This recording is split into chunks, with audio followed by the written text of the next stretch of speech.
Blender নিয়ে এটার আমাদের 14তম ভিডিও। আজকে আমরা যে টুলটা নিয়ে কথা বলবো সেটা হচ্ছে আমাদের এডিট টুলের শেয়ার টুল নিয়ে। আমরা যদি এটা একটু টেনে এদিকে নিয়ে আসি তাহলে আপনারা দেখতে পাচ্ছেন যে আমাদের শেষ দুটা টুল রয়েছে। তো আজকে আমরা এখান থেকে এই শেয়ার টুল এবং টু স্পেয়ার টুল নিয়ে কথা বলবো। তো প্রথমে আমরা শেয়ার টুলটা নিয়ে একটু আলোচনা করি। এই জন্য আমাদের যে কিউবটা রয়েছে এই কিউবটার ফেসটা আমরা সিলেক্ট করি। ধরুন এখান থেকে একটা ফেস সিলেক্ট করবো, এর জন্য আমরা এখান থেকে ফেসে চলে যাই, দেন এখান থেকে একটা ফেস সিলেক্ট করি। এখন যদি আমাদের টুলটাকে আমরা অ্যাক্টিভ করি এখান থেকে, দেন আপনারা এখান থেকে তিনটা আইকন দেখতে পারতেছেন। যদিও তিনটা আইকনের মধ্যে মোট 6টা আইকন রয়েছে। এই আইকনগুলো কিভাবে কাজ করে আপনাদের যদি একটু দেখাই, আমাদের যদি এখানে যেই অরেঞ্জ আইকনটা আছে, অরেঞ্জ আইকনটা যদি আমরা একটু মুভ করি তাহলে দেখতে পারতেছেন যে আমাদের অবজেক্টটা এভাবে শেক করতেছে। দেন ইয়েলো আইকনটা যদি আমরা সরাই তাহলে এই যে উপরের নিচে এটাকে এভাবে মুভ করতেছে। দেন এখানে যে আইকনটা আছে এটা যদি আমরা মুভ করি তাহলে দুই পাশে মুভ করতেছে। এরপর যেই অরেঞ্জ কালারটা আছে এটা যদি আমরা উপরের নিচে এভাবে তুলে এটাকে মুভ করতে পারি। এখানে যে দুইটা আইকন আছে এগুলো কোনো কাজ করবে না, কারণ এটা 90 ডিগ্রি অ্যাঙ্গেলে আছে এই ফেসের সাথে, এই জন্য এই দুইটা আইকন এখানে কোনো কাজ করবে না। তো এই আইকনগুলো দেখলেই বুঝে যাইতেছে যে কোনটা কোন দিকে কাজ করবে। যেমন উপরে নিচে কাজ করতে চাইলে আমরা এইটা থেকে এভাবে উপরের নিচে এটাকে এভাবে কর্নারে নিতে পারি। তো এই টুলটা আসলে কোন ক্ষেত্রে কাজে লাগে? এই টুলটা আমরা সাধারণত কর্নার বানানোর ক্ষেত্রে অনেক কাজের একটা টুল। আমরা যখন ছবির কোনো ফ্রেম তৈরি করি তখন এই টুলটা অনেক বেশি কাজে লাগবে। চলুন একটা ছবির ফ্রেম তৈরি করে দেখি আসলে কিভাবে এটা আমরা ব্যবহার করব। তো এই জন্য আমরা প্রথমে কিবোর্ড থেকে প্রেস করে সিলেক্ট করে নিলাম, কিবোর্ড থেকে ডিলিট করে দিলাম। এখান থেকে ফেসেস, এখানে আমরা একটা কিউব নিয়ে নেই, কিবোর্ড থেকে শিফট একটা কিউব নিয়ে নিলাম। দেন সিলেক্ট টুলে চলে গেলাম, এখান থেকে আমরা একটা ফেস সিলেক্ট করলাম, এটা একটু উপরের দিকে তুলি। এর জন্য আমরা এখান থেকে মুভ টুলে প্রেস করলাম অথবা জি প্রেস করলেও হইতো। আমরা এখান থেকে এটাকে টেনে একটু উপরের দিকে নিয়ে আসলাম, মানে ফ্রেমের এক সাইড আর কি। ফ্রেমের তো 4 কোণা থাকে না, তো এটা হচ্ছে এক কোণা নিলাম। তো আমরা শিফট প্রেস করে এটাকে একটু নিচের দিকে নিয়ে আসি। ওকে, তো আমাদের ফ্রেমগুলো কিরকম থাকে, এই বরাবর উঠলো, এরপর এদিকে একটু কোণা ভেঙে এদিকে যাবে। এখন এই কোণাটা করার জন্য আমাদের আজকের টুল শেয়ার টুলটা আমরা অ্যাপ্লাই করব। তো শেয়ার টুলে চলে গেলাম, যাওয়ার পরে আমরা এখানে দেখতে পারতেছি যে আমাদের এই ফেস বরাবর যে টুলটা আছে এটা কিন্তু 90 ডিগ্রি অ্যাঙ্গেলে আছে। তার মানে এটা আমাদের এখানে কাজ করবে না। আমরা একটা কাজ করি, আমরা কিবোর্ড থেকে ডট প্রেস করে এটাকে পয়েন্টে নিয়ে আসি। ডট প্রেস করলাম, দেন পয়েন্টে চলে আসলো। এখানে 90 ডিগ্রি এই ফেস বরাবর 90 ডিগ্রি যেটা আছে এটা কোনো কাজ করবে না। আমাদের পরবর্তী যে দুইটা টুল আছে এটা দিয়ে আমাদের কাজ করতে হবে। তো আমরা যদি এখানে কোণাটা এভাবে ভাঙতে চাই তাহলে আমাদের এখানে এই যে গ্রিনটা কাজ করবে। আমরা যদি গ্রিনটাকে ধরে এভাবে টান দেই, এভাবে নিচের দিকে নিয়ে আসি, একটু নিয়ে আসলে আমাদের এখানে একটা উইন্ডো আসবে, শেয়ার উইন্ডো। আমরা শেয়ার উইন্ডোতে চলে গেলাম, যাওয়ার পর এখানে কিছু মান দেখতে পারতেছি। আমরা যদি এটাকে 1 করে দেই তাহলে একটা নির্দিষ্ট মাপে এটা কর্নারে যাবে। তাহলে আমি এখান থেকে 1 করে দিচ্ছি, দেন বাইরে একটা ক্লিক করলে এটা 1 বরাবর এভাবে অফসেটটা কেটে গেল। এখন আমি এটাকে বাড়াইতে পারি, মানে আমাদের ফ্রেমের এটা একটা সাইড, উপরের সাইডটা আমরা বাড়াইতে পারি। তো এই জন্য আমরা কিবোর্ড থেকে প্রেস করব, দেন আমরা যদি বাড়াই এইটা ওই যে আমরা যে কর্নারটা নিলাম সেই কর্নারের অ্যাক্সিসে ওইদিকে উপরের দিকে যাচ্ছে, মানে এটা গ্লোবালি কাজ করতেছে, গ্লোবালি অ্যাক্সিসে কাজ করতেছে। আমরা যদি চাই যে এটা এক্স অ্যাক্সিসে মুভ করুক, এই জন্য আমরা কিবোর্ড থেকে এক্স প্রেস করলে এক্স অ্যাক্সিসে চলে আসলো। দেন ধরুন আমাদের পরবর্তী যেই ফ্রেমের মাথাটা আছে সেটা এই পর্যন্ত নিব, বাইরে একটা ক্লিক করলাম, আমাদের ফ্রেমটা চলে আসলো। এখন এটাকে ফোকাস আনার জন্য আমরা কিবোর্ড থেকে ডট প্রেস করতেছি, ফোকাসে চলে আসলো। এখন কাজ হচ্ছে আমাদের এইটাকে এখন নিচের দিকে নামাবো। তো নিচের দিকে তো এভাবে নামানো যাবে না, প্রথমে এটাকে সোজা করব, দেন এদিকে কোণা করব, তারপর নিচের দিকে নামাবো। তো সোজা করার জন্য এখানে এখন আমাদের এটা কিন্তু আমাদের এই ফেসের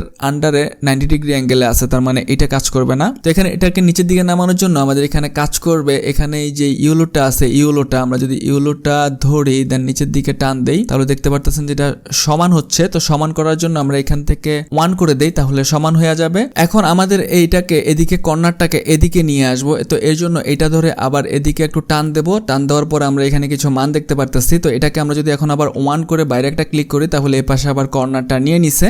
এখন আমরা আবার এই পাশের ফ্রেমের এই মাথাটা দিব। তো এর জন্য আমরা আবার কিবোর্ড থেকে প্রেস করব, দেন আমরা যদি একটু বাড়াই তাহলে দেখতে পাচ্ছি এদিকে কাজ করতেছে। এই জন্য আমরা জ্যাট প্রেস করব। এখন এটা ওপেন হয়ে গেছে জ্যাট প্রেস করার পরে, মানে এটা গ্লোবালি কাজ করতেছে। তো আমরা যদি এই বরাবর করতে চাই তাহলে একবার তো আমরা জ্যাট করার পরে এই পজিশনে আসছে, এখন যদি আমরা সোজা নিতে চাই তাহলে মানে দ্বিতীয়বার জ্যাট প্রেস করা হবে, তাহলে আরেকবার জ্যাট করলাম, এই যে বরাবর চলে আসছে। আমরা এই বরাবর নিচের দিকে নামাইয়া আনলাম। ওকে, আমাদের ফ্রেমের 3টা ফ্রেম হয়ে গেল। এখন কাজ হচ্ছে এটাকে আমরা এদিকে নিয়ে যাব। তো এদিকে নিয়ে যাওয়ার প্রথমে সোজা করব, আমরা দেখি কোনটা 90 ডিগ্রি অ্যাঙ্গেলে কাজ করতেছে। আমরা ডট প্রেস করে ফোকাসে চলে গেলাম, দেন আমরা দেখতে পারতেছি যে এই ফেসের আন্ডারে 90 ডিগ্রি অ্যাঙ্গেল এটা কাজ করতেছে, তার মানে আমাদের এখানে এটা কোনো কাজ করবে না, আমাদের এই দুইটা নিয়ে কাজ করতে হবে। তো আমরা যদি দেখি যে এটা সোজা করার জন্য আমাদের এখানে কাজ করবে হচ্ছে তো গ্রিনটা। তো গ্রিনটা ধরে যদি আমরা একটু মুভ করি তাহলে যে সোজা হচ্ছে, দেন আমরা এখান থেকে থেকে 1 করে দেই তাহলে বরাবর সোজা হয়ে যাবে। এখন আমাদেরকে এই কর্নারে কাটতে হবে, আমরা আবার গ্রিনটা ধরে উপরের দিকে তুলে দেই একটু, তারপর এখান থেকে আমরা আবার 1 করে দেই, বাইরে একটা ক্লিক করি, 1 বরাবর কেটে গেল।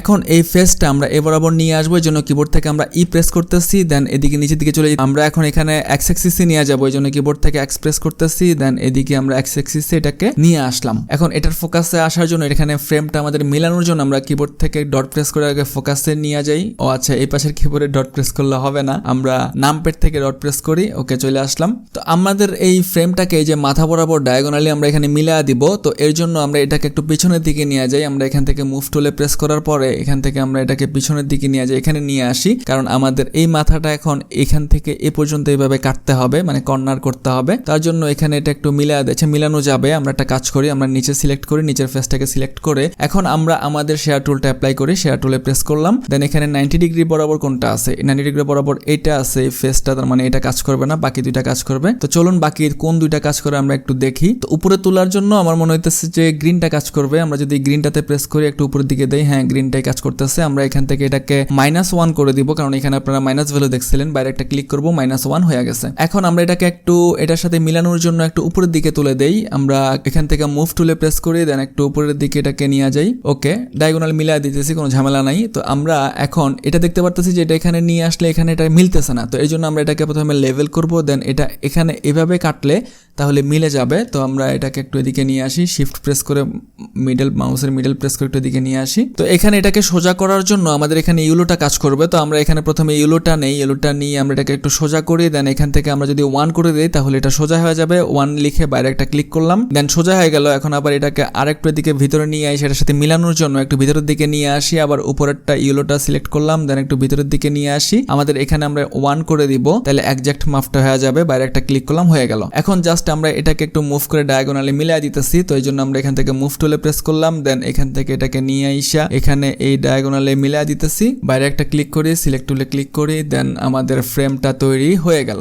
তো এখান থেকে আমাদের স্পেয়ার টুলটা কিভাবে কাজ করে আপনারা বুঝতে পারলেন। আবার আমরা টু স্পেয়ার টুলটা নিয়ে একটু কথা বলি। এর জন্য আমরা কিবোর্ড থেকে প্রেস করে এটাকে সিলেক্ট করলাম, কিবোর্ড থেকে ডিলিট করে দিলাম ফেসেস। আমরা কিবোর্ড থেকে শিফট এ নিয়ে একটা কিউব নিয়ে নেই, আমরা ডট প্রেস করে এটাকে ফ্রন্টে নিয়ে আসি। দেন টু স্পেয়ার টুলটা অ্যাপ্লাই করার জন্য আমরা এটাকে কিছু কাট বসাইতে হবে। এর জন্য আমরা কিবোর্ড থেকে কন্ট্রোল আর প্রেস করব, দেন এখান থেকে অনেকগুলা কাট নিয়ে নিব, মাউসটা স্ক্রল করে অনেকগুলা কাট নিয়ে নিলাম, একটা ক্লিক করে কাটগুলা বসা দিলাম। আমরা রাইট ক্লিক করব মাউস থেকে, আমরা কাট টুল নিয়ে আগে কথা বলেছি। এখন আমরা কিবোর্ড থেকে কন্ট্রোল আর প্রেস করে কাট টুলটা নিয়ে আসলাম, মাউস স্ক্রল করে অনেকগুলা কাট টুল নিয়ে নিলাম, দেন একটা ক্লিক করব, মাউস থেকে রাইট ক্লিক করব, বসা দিলাম। এখন এখানে যদি আমাদের আজকের টু স্পেয়ার টুলটা অ্যাপ্লাই করতে চাই, আমাদের দ্বিতীয় যে টুলটা রয়েছে তার জন্য আমরা প্রথমে কিবোর্ড থেকে প্রেস করে পুরোটাকে সিলেক্ট করে নিলাম, দেন এখান থেকে টু স্পেয়ার টুলটা আমরা অ্যাক্টিভ করে নিলাম। এখন এখান থেকে যে কোনো একটা ধরে আমরা যদি একটু টান দেই, আপনারা দেখতে পারতেছেন যে এর ফ্যাক্টরগুলো পরিবর্তন হইতেছে। আমরা এখান থেকে যে একটা প্রপার্টিস আসছে, এখান থেকেও ফ্যাক্টরটা পরিবর্তন করে আমরা এর পরিবর্তনটা দেখতে পারি। আরো ভালোভাবে বুঝতে, ধরুন কোনো একটা মানুষের আপনি শুট করলেন, সে ফুটবলের মতো উড়ে চলে গেল বা ফুটবল হয়ে গেল, এই ধরনের ব্যাপারগুলো তৈরি করার জন্য আমরা এটা ডিলিট করে দেই। কিবোর্ড থেকে ডিলিট প্রেস করতেছি, ফেসেস আমরা মানকিটা নিয়ে আসি, কিবোর্ড থেকে প্রেস করলাম, মানকি নিয়ে আসলাম, 1 প্রেস করে ফন্টে আসলাম। ওকে, তো আমরা যদি এইখানে এখন আমাদের এই টু স্পেয়ার টুলটা অ্যাপ্লাই করি, তাহলে আপনারা বুঝতে পারবেন যে কোনো একটা জায়গা ধরে আমরা টান দিতে দেখবেন যেটা ফুটবলের মতো হয়ে গেছে। আমরা বলি না ধরে মাইরা ফুটবল বানায় ফেলবো, এই ধরনের ফুটবল তৈরি করতে আপনারা এগুলা ব্যবহার করতে পারেন। আমি যদি এই ফ্যাক্টর টুলটা সরাই দিই, দেখবেন এখান থেকে এইভাবে টু স্পেয়ার টুলটা অ্যাপ্লাই করে আমরা এটাকে ফুটবল বানায় ফেলতে পারতেছি। আশা করি এই দুইটা টুল সম্পর্কে আপনারা ধারণা পেয়েছেন। তো আমাদের আরেকটা টুলই আছে, শেষ টুল, রিপ্রেজিয়ন টুল। আমরা পরবর্তী ভিডিওতে এই টুলটা নিয়ে কথা বলবো, এরপর আমরা অ্যানিমেশনে বা আমাদের যে আরো অ্যাডভান্স মডিফায়ার আছে সেগুলোতে চলে যাব। Thanks for watching.